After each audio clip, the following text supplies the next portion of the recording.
খায় ভালো তাজা গোটা গোটা, শাশুড়িকে দেয় খেতে কাটা কাটা।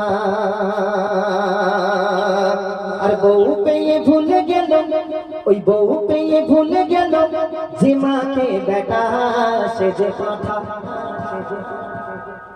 ভালো করে শোনেন, বউ পেয়ে যদি আপনি মাকে ভুলে যান, কাঁটার থেকে আপনি ভালো কিছু হতে পারেন না।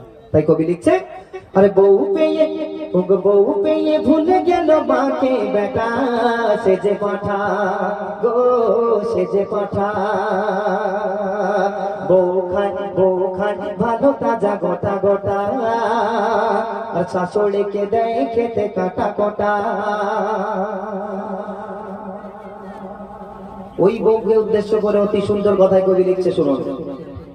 ওরে কাল লাগিনি বউ, তুই কান খুলে শোন শোন, তোর শাশুড়ি ও মায়ের